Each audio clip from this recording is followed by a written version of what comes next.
मुख्तार अंसारी की मौत पर स्वामी प्रसाद मौर्य ने कहा है कि यह स्वाभाविक मौत नहीं, हत्या की साजिश प्रतीत होती है। पहले डॉक्टरों की पैनल में अस्पताल से डिस्चार्ज किया और कुछ घंटों बाद ही उनकी मौत हो गई। परिजनों की ओर से लगाए गए आरोप हत्या की साजिश की पुष्टि करती है। अंततः पूरे घटनाक्रम की जांच हुई कोर्ट के देखरेख में होना चाहिए। यहाँ तक कि पोस्टमार्टम भी हाईकोर्ट के किसी जज के अभिरक्षण में ही किया जाना चाहिए, जिससे कि न्याय का गला घोटने वाले का चेहरा बेनकाब हो सके और तानु जेल और पुलिस अभिरक्षण में साजिशन किया जा रहा है। इस प्रकार के हत्याओं के फैशन पर विराम लग सके।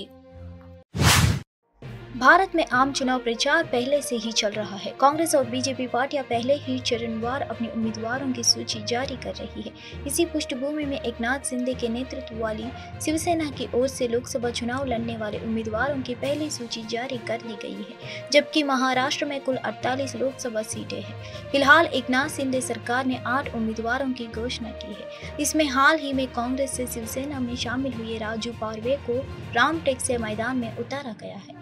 राहुल शिवाले को मुंबई दक्षिण मध्य से, संजय मडकल कोल्हापुर से, सदाशिव लोखंडे शिरडी से, प्रताप राव जाधव बुल्डाना से, हेमंत पटेल हिंगोली से, श्री रघुबरनो को मावल, हथकनंगल। उन्होंने कहा कि धैर्यशील माने चुनाव लड़ने जा रहे हैं।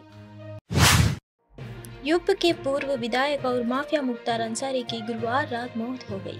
बांदा मेडिकल कॉलेज से जारी मेडिकल बुलेटिन के मुताबिक मुख्तार की मौत कार्डियक अरेस्ट की वजह से हुई है। आज 29 मार्च को 3 डॉक्टरों की टीम मुख्तार अंसारी का पोस्टमार्टम करेगी। पोस्टमार्टम की वीडियोग्राफी भी कराई जाएगी। इस बीच अंसारी के घर वाले भी बांदा पहुंच गए हैं। उधर खबर है कि गाजीपुर में मोहम्मदाबाद में मुख्तार अंसारी को सुपुर्द-ए-खाक किया जाएगा। मुख्तार अंसारी के शव के बांदा मेडिकल कॉलेज में पंचनामा हुआ है। अब बांदा पुलिस ने शव का पंचनामा भी कर लिया है। आज तक की रिपोर्ट के मुताबिक पंचनामा में उमर अंसारी के साथ परिवार में मुख्तार के 2 भतीजे, वकील और उमर अंसारी के ड्राइवर ने दस्तखत किए गए हैं। उत्तर प्रदेश के पूर्व डीएसपी शैलेंद्र सिंह ने 29 मार्च को कार्डियक अरेस्ट के कारण गैंगस्टर से नेता बने मुख्तार अंसारी की मौत के बाद एएनए से बात की। शैलेंद्र सिंह ने मृतक के परिवार द्वारा लगाए गए सभी आरोपों का खंडन किया है। अंसारी को जहर दिया गया था। इसके अतिरिक्त उन्होंने दावा किया कि मुख्तार अंसारी को पंजाब की जेल में अपनी सेवा के दौरान सकारात्मक अनुभव हुआ और उन्होंने दावा किया कि उन्हें कांग्रेस पार्टी का समर्थन प्राप्त है। शैलेंद्र सिंह ने अंसारी की मौत पर विपक्ष की टिप्पणियों को भी संबोधित किया। उन्होंने सुझाव दिया कि वे अनिवार्य रूप से परिस्थितियों पर सवाल उठाएंगे, खासकर चुनाव के समय को देखते हुए। उन्होंने कहा कि विपक्षी दल अपने लिए अनुकूल माहौल बनाने के किसी भी अवसर का लाभ उठाएंगे। 20 साल पहले 2004 में मुख्तार अंसारी का साम्राज्य अपने चरम पर था। वह उन इलाकों में खुली जीपों में घूमता था जहां कर्फ्यू लगा हुआ था। उस समय मैंने एक लाइट मशीन गन बरामद की थी। उसके पहले या बाद में कोई बरामदगी नहीं हुई थी। मैंने उन पर पोटा भी लगाया है, लेकिन मुलायम सरकार उन्हें किसी भी कीमत पर बचाना चाहती थी। उन्होंने अधिकारियों पर दबाव डाला। आईजी रेंज, डीआईजी और एसपी एसटीएफ का तबादला कर दिया गया है। हालांकि मुझे 15 दिनों के भीतर इस्तीफा दे दिया गया, लेकिन मैंने अपने इस्तीफे में अपना कारण लिखा और जनता के सामने रखा कि यह वही सरकार है जिसे अपने चुना है, जो माफियाओं को संरक्षण दे रही है और उनके आदेश पर काम कर रही है। मैं किसी पर एहसान नहीं कर रहा था, यह मेरा कर्तव्य था, शैलेंद्र सिंह ने कहा है। केवल एक ही रिकवरी है, न उसके पहले कभी हुई, न 20 साल हो गया अब तक हुई है। तो उसमें पोटा भी लगाया क्योंकि पोटा एग्जिस्ट करता था। तो मैंने स्टैंड लिया उसके प्रति कि नहीं, ये गलत है और ये इसको जेल जाना होगा। मुलायम सिंह की सरकार तत्कालीन अल्पमत की सरकार थी, किसी भी कीमत पे इसको बचाना चाहते थे। उन्होंने अंत में हम लोग पर प्रेशर बनाया, अधिकारियों पर प्रेशर बनाया। जब कोई नहीं सुना तो आईजी जोन जो थे उनका ट्रांसफ़र, डीआईजी रेंज का ट्रांसफ़र, एसएसपी एसटीएफ हमारे थे उनका ट्रांसफ़र। आप बिल्कुल सही कह रहे हैं, बात 2004 की है, जनवरी की है, आज से 20 साल पहले की है। और मुख्तार अंसारी का जो भय का साम्राज्य था वो चरम पे था। और सरकार द्वारा जब समर्थन ऐसे माफियाओं को हो जाए तो आप समझ सकते हैं। मैंने अभी आपसे कहा कि वो खुली जीप में मऊ दंगों में घूमता था जहाँ कर्फ्यू लगा है, किसी की हिम्मत नहीं हुई उसके प्रति कुछ कुछ बोल दे, कार्रवाई की तो छोड़ दीजिए। और उस समय मैंने लाइट मशीन गन रिकवर की। आज तक उत्तर प्रदेश में केवल एक ही रिकवरी है, न उसके पहले कभी हुई, न 20 साल हो गया अब तक हुई है। और उसमें पोटा भी लगाया क्योंकि पोटा एग्जिस्ट करता था। तो मैंने स्टैंड लिया उसके प्रति कि नहीं, ये गलत है और ये हो। उत्तर प्रदेश के बांदा जेल में बंद माफिया डॉन मुख्तार अंसारी के परिवार को इलाहाबाद हाई कोर्ट से फिलहाल राहत नहीं मिली है। दरअसल मुख्तार का विधायक बेटा अब्बास अंसारी अपने पिता के जनाजे में शामिल होना चाहता था, जिसके लिए परिवार ने इलाहाबाद हाई कोर्ट में पैरल याचिका दाखिल की थी, लेकिन अदालत से मुख्तार के परिवार को फिलहाल इस मामले में राहत नहीं दी है। परिवार चाहता था कि बेटा पिता का जनाजे में शामिल हो, इसे लेकर ही अदालत में याचिका दाखिल की गई थी, लेकिन अदालत में यह मामला सुना ही नहीं गया है। मुख्तार के परिवार की याचिका इलाहाबाद हाईकोर्ट में एमपी एमएलए से जुड़े मामलों की सुनवाई करने वाले जस्टिस संजय कुमार सिंह की बेंच में मिशन होनी थी, लेकिन यह बेंच आज नहीं बैठी और इस जजों का जस्टिस समित गोपाल की बेंच में ट्रांसफर कर दिया गया है।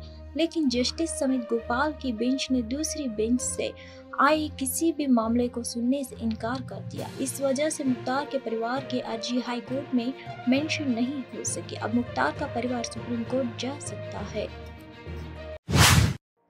अखनूर के सीमावर्ती इलाके में रहने वाले ग्रामीणों को आवश्यक स्वास्थ्य सुविधाएं प्रदान करने के प्रयास में भारतीय सेना ने ऊपरी कला गांव में एक मुफ्त चिकित्सा शिविर का आयोजन किया।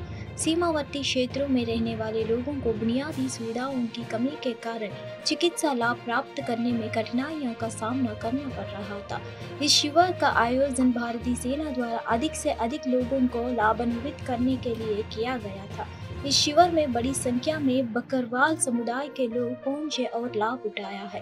इस मौके पर बकरवाल समुदाय के लोगों ने बताया कि भारतीय सेना ने राशन कार्ड रहने के लिए टेंट और मुफ्त चिकित्सा शिविर की व्यवस्था की है, जिसमें सभी लोगों के स्वास्थ्य की जांच की गई है। जो मतलब के बीमार होता था उसे कंधे पे उठा के या कुछ भी करके हॉस्पिटल तक लेना बहुत मुश्किल थी। तो उसके बाद हमारे जो इंडियन आर्मी है उसने हमारे हर 1 महीने के बाद हमारे गांव में कैंप लगाती है और हमें दवाई, मुफ्त दवाई और राशन कार्ड बना के दिए। उसके बाद हमें मेडिकल भी और टेंट भी साथ में दिए। उसके बाद आज हम इस इंडियन आर्मी का शुक्रिया अदा करते हैं कि जो हमारे शाने बशाने होकर हमारी हिफाजत भी करती है और हमारे साथ रह के हमारे हर दुख दर्द में हमारे साथ रहती है।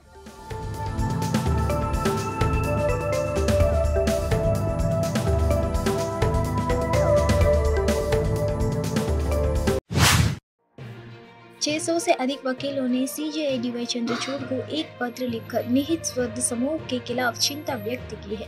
वकीलों ने न्यायपालिका की अखंडता को कमजोर करने के उद्देश्य से एक वशिष्ठ हित समूह के कार्यों का खिलाफ गंभीर चिंता व्यक्त की। वकीलों की चिंताओं पर प्रतिक्रिया करते हुए 28 मार्च को पीएम मोदी ने कांग्रेस पर कटाक्ष करते हुए कहा कि दूसरों को धमकाना पुरानी कांग्रेस संस्कृति है। विशेष रूप से पत्र पर वरिष्ठ वकील हरीश साल्वे, एससी और एसोसिएशन के अध्यक्ष आदिश अग्रवाल सहित शीर्ष वकीलों ने हस्ताक्षर किए हैं। वकीलों के अनुसार समूह न्यायिक परिणामों का प्रभावित करने के लिए दबाव की रणनीति अपना रहा है, खासकर राजनीतिक हस्तियों से जुड़े मामलों में है।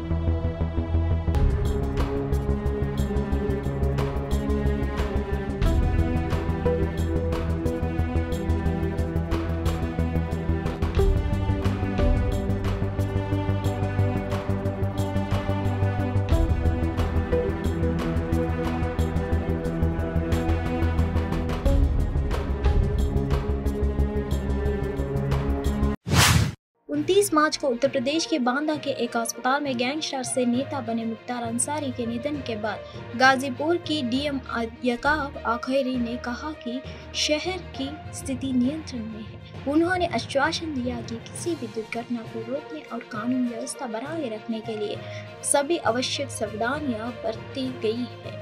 शहर की स्थिति नियंत्रण में है क्योंकि किसी भी दुर्घटना से बचने और कानून व्यवस्था की स्थिति से समझौता करने के लिए सभी आवश्यक सावधानियां बरती गई है। आरिका अखैरी ने कहा। उसी पर बोलते हुए एसपी गाजीपुर ने शहर और आसपास के क्षेत्रों में सुरक्षा व्यवस्था के बारे में भी बातचीत की है। सभी इंतजाम कर लिए गए हैं। फोर्स डिप्लॉयमेंट, मजिस्ट्रेट डिप्लॉयमेंट हो चुका है और सभी लोग ड्यूटी पर हैं और हम लोग खुद भ्रमणशील हैं। रमज़ान की जुमे की नमाज भी है तो उसको भी शांतिपूर्ण ढंग से अदा कराना है और आदर्श आचार संहिता का अनुपालन कराएंगे। ये पूरी तैयारी है। क्या खबर है कि वहाँ से बॉडी कब तक चलेगी और कब तक आएगी? ये डिपेंड करता है कि वहाँ पर पीएम कब समाप्त हो और हम टच में हैं जिला प्रशासन बांदा के। जैसे ही वहाँ पीएम समाप्त होगा, बॉडी रवाना होगी, उसकी सूचना आप सबको दी जाएगी। सिक्योरिटी को लेकर के किस तरह का सब असेसमेंट कर लिया गया है और सिक्योरिटी फोर्स की डिप्लॉयमेंट कर ली गई है। पर्याप्त संख्या में फोर्स है और कोई अप्रिय स्थिति नहीं होगी। कल रात से ही तब से ये समाचार प्राप्त हुआ है, तभी से गाजीपुर पुलिस और प्रशासन पूरी तरह से मुस्तैद है और पर्याप्त पुलिस व्यवस्था न केवल मोहम्मदाबाद में बल्कि पूरे जनपद में की गई है, क्योंकि आज जुम्मे की नमाज है। उसके दृष्टिगत रखते हुए भी सभी जगह पुख्ता इंतजाम किए गए हैं। जब बॉडी आएगी सर तो काफ़ी क्राउड आएगा। हाँ, तो उसके लिए परिजनों से बात हो गई है और उसे नियंत्रित किया जाएगा, क्योंकि इसीलिए लोगों को अब अवसर दिया जा रहा है कि जो संवेदना व्यक्त करने परिवार से आए हैं वो भी अपना संवेदना व्यक्त कर लें उस समय, क्योंकि बहुत स्पेस नहीं है तो उसे। बिहार के महागठबंधन ने आगामी लोकसभा चुनाव के लिए सीट शेयरिंग फाइनल कर दी है। प्रदेश स्तर के सभी बड़े नेताओं ने प्रेस कॉन्फ्रेंस में हिस्सा लिया। सूत्रों के हवाले से जो खबर पहले से घूम रही थी वही हुआ। राष्ट्रीय जनता दल को 26, कांग्रेस को 9 और वाम दलों को 5 सीटें मिली है। इसमें भारतीय कम्युनिस्ट पार्टी को 3 सीटें, भारतीय कम्युनिस्ट पार्टी और भारतीय कम्युनिस्ट पार्टी को 1-1 सीट दी गई है। माफिया डॉन मुख्तार अंसारी की मौत के मामले की न्यायिक जांच होगी। इस मामले की जांच बांदा के सीजीएम करेंगे। मुख्तार की मौत को लेकर कई तरह के सवाल उठ रहे हैं। ऐसे में मामले की न्यायिक जांच कराने का फैसला लिया गया है। बहुजन समाज पार्टी की राष्ट्रीय अध्यक्ष एवं उत्तर प्रदेश की पूर्व मुख्यमंत्री मायावती ने माफिया से नेता बने मुख्तार अंसारी की मौत के मामले की उच्च स्तरीय जांच की शुक्रवार को मांग की है। उत्तर प्रदेश के मुख्य विपक्षी दल समाजवादी पार्टी के अध्यक्ष एवं राज्य के पूर्व मुख्यमंत्री अखिलेश यादव ने अंसारी का नाम लिया बिना शुक्रवार को पुलिस और न्यायिक अभिरक्षा में होने वाली मौतों पर सवाल उठाते हुए उच्चतम न्यायालय के न्याय दिशा की निगरानी में जांच की मांग कर चुके हैं। सपा प्रमुख अखिलेश यादव ने शुक्रवार को एक्स पर कहा, हर हाल में और हर स्थान पर किसी के जीवन की रक्षा करना सरकार का सबसे पहला दायित्व और कर्तव्य होता है। सरकारों पर निम्नलिखित हालातों में से किसी भी हालात में किसी बंधक या कैदी की मृत्यु होना न्यायिक प्रक्रिया से लोगों का विश्वास उठा देगा।